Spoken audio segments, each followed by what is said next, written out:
Today we are going to see how to stitch saree falls using a synthetic saree.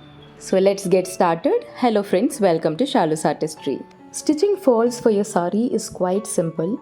When it comes to cotton material, it is going to be beginner friendly, whereas stitching falls for any synthetic material or any material that is very slippery, then it's going to be a little bit tricky.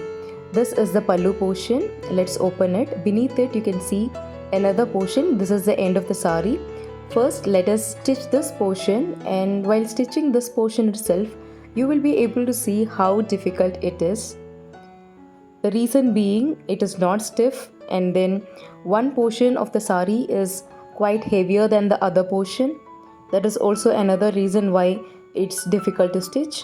After securing this end of the saree, we will be moving to stitching the falls. Just below this we are going to stitch the falls, and before this we should know how a falls will look. One portion of the falls will have a neat finishing that has to face towards you, and the other portion will have a little bit of stitches that are folded and stitched. That portion will be kept towards the saree. Before starting to stitch, we have to leave a little bit of gap, so you can use your hands and make that gap, and then we can start stitching. Keeping the neat finishing towards you and the foldings towards the saree, we are going to start stitching. In the beginning we are going to make a small folding, and this is to secure these ends, and this is going to be slippery, so it's better to use pins and secure these ends and then start stitching. Even then it is going to be a little bit tricky, quite slippery. Once you start stitching you'll find it easy, and also while stitching you will see that the saree will be moved towards one or the other sides because of the heaviness. Especially if it is an embroidery saree, then definitely because of the heaviness it is going to be pulled in any of the sides. So it's better to use some kind of a weight on these sarees. I'm using a pair of scissors here. This one cuts very sharp and it gives a neat finishing. And this product is absolutely amazing. I got it from Amazon. I've linked all the products that I've used in this video along with other sewing materials which might be useful to you. In case you want to buy anything from that, please check it out.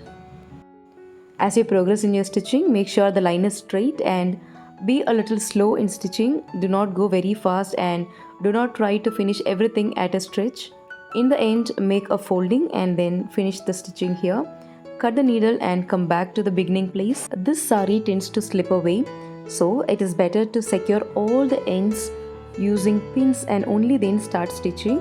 Here right now we have done the beginning and the ending, whereas all the mid portions are left open. It is better we pin everywhere and then we start stitching. Here also you can use your hands.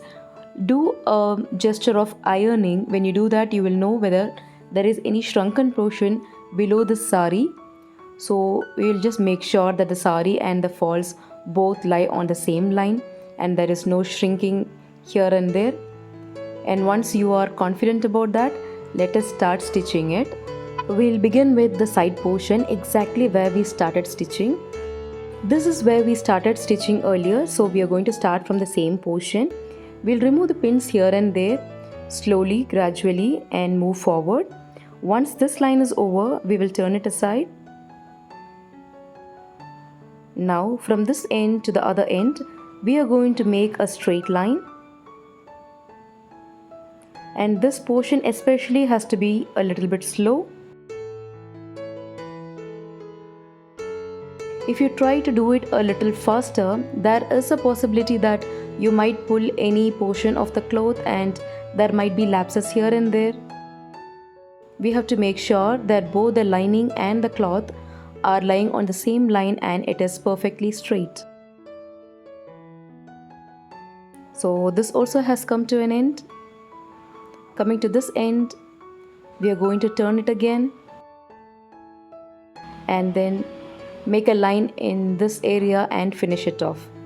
And one caution that has to be kept in mind is if there are any beads, chumkies or any stones kept in the saree, make sure you remove it and then you start stitching. There is a high possibility of your needles getting broken. This is how we stitch our saree falls. It is so simple. Irrespective of what material you are using, use the same trick and you will be able to make a great deal. Now our sari falls is ready. Wherever you see the threads peeping out, just trim it off, and that is it. It is done. This is how we easily stitch any kind of a sari. And other than sari fall stitching, we have lots of videos on fabric reuse ideas, like converting old nighties into pants, converting old nighties into trendy tops, and converting saris into curtains. If you're interested in upcycling old clothes, gardening, craft items with waste materials, this is the best place for you. Please do check out all the videos that we have posted on these topics. And if you like this video, give a thumbs up to my video and share it with your friends and family. And also do subscribe our channel and press the bell button so all my latest videos will be notified to you. Thank you.